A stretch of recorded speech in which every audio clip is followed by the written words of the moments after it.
446 میں آ کر شیعوں کی حکومت کو ختم کیا طغرل بیگ سلجوقی نے۔ سلجوق مسلمان ہوئے تھے محمود غزنوی کے دور میں، سلجوق ان کے بڑے کا نام تھا۔ تو ایک دفعہ محمود غزنوی نے سلجوق سے پوچھا اگر مجھے تیری مدد کی ضرورت ہو تو کتنے آدمی پیش کر سکتے ہو؟ تو اس نے ایک تیر دیا، کہا یہ ایک تیر ہے میرا، کسی کو یہ تیر بھیج کر میرے علاقے میں بھیج دو تو چند گھنٹوں میں 1,00,000 تلواریں تیرا پہرا دینے کے لیے تیار ہوں گی، میرے پاس اتنی طاقت ہے۔ تو یہ سلجوق کی نسل میں تھا طغرل بیگ۔ اللہ تعالیٰ نے جب عرب زوال کا شکار ہو گئے اور ضعف کا شکار ہو گئے، جیسے بڑھاپے کا کوئی علاج نہیں، جب قوموں پہ زوال آتا ہے تو اس کا بھی کوئی علاج نہیں، پھر اور قوم کو جگہ ملتی ہے۔ جیسے بڑھاپا ایک فرد پہ آتا ہے، ایسے بڑھاپا قوم پہ آتا ہے۔ قوم کا بڑھاپا جوانی میں نہیں لوٹ سکتا، جیسے فرد کا بڑھاپا جوانی کی طرف نہیں لوٹ سکتا، قوم کا بڑھاپا جوانی کی طرف نہیں لوٹ سکتا، کوئی علاج نہیں، نئی نسل کا آنا ہی علاج ہے۔ تو عرب دھل چکے تھے، 600 سال بہت ہوتے ہیں حکومت کو، اپنی صفات گم کر چکے تھے، اب نئے خون کی ضرورت تھی۔ طغرل بیگ پہلا شخص تھا جس نے آ کر اہل السنت والجماعت کو استحکام بخشا، شیعوں کی حکومت کو ختم کیا، بغداد سے، شام سے، ان سارے علاقوں سے۔ صلاح الدین ایوبی نے اسماعیلی شیعہ کی حکومت کو ختم کیا، مصر میں۔ العاضد ان کا آخری خلیفہ تھا۔ صلاح الدین ایوبی نور الدین زنگی رحمۃ اللہ علیہ کا پروردہ تھا، اس کا دوست تھا، اس کے دوست بھی تھا، بچہ بھی تھا اس کے سامنے، زیادہ لکھنے پڑھنے کا شوق تھا۔ پھر اللہ تعالیٰ نے اس سے کام لیا اور اس کو مصر کا گورنر بنا کے بھیجا، مصر کی مدد کے لیے بھیجا۔ تو وہاں اس نے صلاح الدین ایوبی نے وہاں ختم کیا، طغرل بیگ نے یہاں ختم کیا۔ تو پھر سلجوق جو تھے نا یہ اقتدار میں آئے، ادھر ختم ہو گئی سلطنت بنو عباس کی، مصر ایک چھوٹی سی ترکوں کی سلطنت۔ تو اللہ تعالیٰ پھر مرکزیت کے لیے ایک نظام چلایا، دو لشکر آپس میں لڑ رہے ہیں ایک میدان میں، ایک جنگلی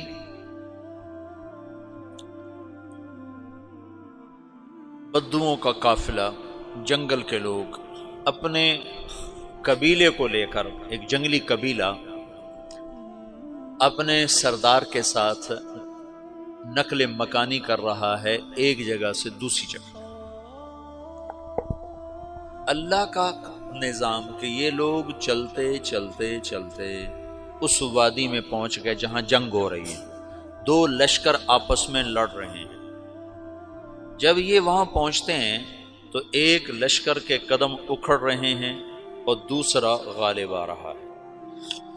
ان کو نہیں پتا شکست کھانے والے کون ہیں اور فتح پانے والے کون ہیں، ان کو نہیں پتا۔ اس جنگلی قبیلے کے سردار کا نام بھی طغرل ہے، طغرل۔ تو یہ سردار کہتا ہے جو شکست کھا رہے ہیں ان کی مدد کرو، کچھ پتہ نہیں کون ہے، کہتا جو شکست کھا رہے ہیں ان کی مدد کرو۔ تو 400 وحشی جنگلیوں نے فاتح لشکر کے پیچھے حملہ کر دیا۔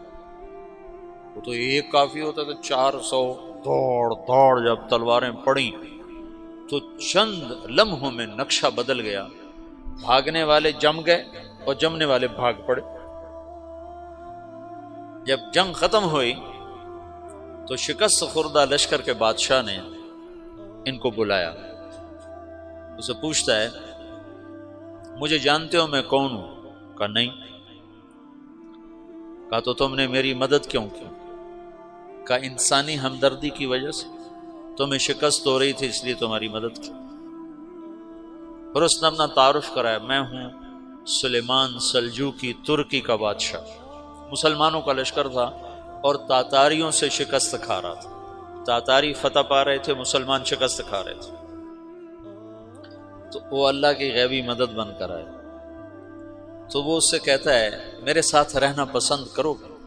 تم نے میرے اوپر احسان کیا ہے، میں اس کا بدلہ دینا چاہتا ہوں، میرے ساتھ رہنا پسند کرو گے؟ کہنے کا کر لوں گا۔ تو اس نے اس کو لے کر ترکی آیا، اور استنبول اس وقت روم کی حکومت میں تھا، اسے فتح کیا اس تغرل کے آگے چوتھے پانچویں پڑپوتے محمد فاتح نے۔ تو یہ استنبول ہے، یہ ترکی ہے، بیچ میں ایک چھوٹا سمندر ہے، یہاں ایک جاگیر ہے۔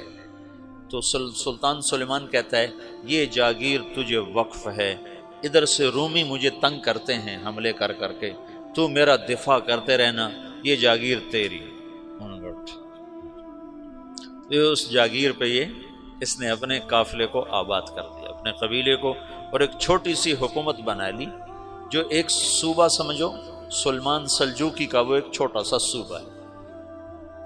وہاں جب یہ رہ پڑا تو پھر یہ ایک شیخ کے بیعت ہوتا ہے، وہاں شیخ طریقت ہے، ان کے یہ بیعت ہونے جاتا ہے، وہ اس کو رات اپنے پاس ٹھہراتا ہے، تو ایک کمرے میں ان کو ان کا خادم ٹھہراتا ہے۔ یہ جب کمرے میں جاتا ہے تو سامنے دیوار میں طاقچے پر قرآن پڑا ہوا ہے، تو یہ تغرل بیگ کہتا ہے یہ کیا ہے، یہ کیا ہے؟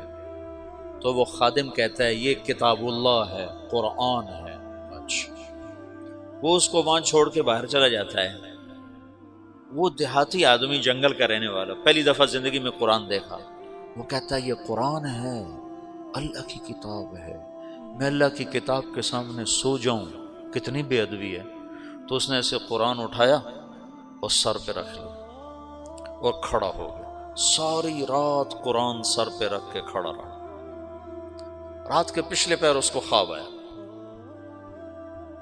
کھڑے کھڑے اس نے دیکھا کہ اس کی پشت سے ایک چاند نکلا اور شیخ کی بیٹی کے سینے میں جا کے اتر گیا۔ پھر اس لڑکی کے سینے سے ایک درخت نکلا جو پھیلتے پھیلتے پھیلتے 3 بر اعظم پہ چھا گیا، افریقہ پر، یورپ پر، ایشیا پر۔ پھر اس کی آنکھ کھل گئی، وہ کھڑا ہوا ہے، تو اس نے صبح یہ خواب اپنے شیخ کو سنایا، تو انہوں نے اپنی بیٹی اس کے نکاح میں دے دی۔ اس بیٹی سے ایک بچہ پیدا ہوا، تغرل بیگ نے اس کا نام رکھا عثمان، عثمانی ترک نام سنا ہوا، جو میں نے کل بتایا تھا کہ 1924 میں وہ خلافت ختم ہوئی۔ تو ایک بیٹا پیدا ہوا عثمان۔ عثمان نے پھر ایک نئی اسلامی حکومت کی بنیاد رکھی جو 1924 تک چلتی رہی، کوئی 800 سال یہ حکومت چلی۔ تو حکومت کا شیرازہ بکھرا، لیکن پھر جڑ جاتا تھا، اور وہ قرن اول والا جوڑ کبھی نہ پیدا ہوا، ٹکڑے بن گئے۔ ان ٹکڑوں میں اللہ لوگ پیدا کرتا رہا جو دعوت دیتے رہے، دعوت زندہ رہی۔ جو تربیت کا نظام تصوف کے ساتھ تھا، اب وہ تبلیغ کے ساتھ۔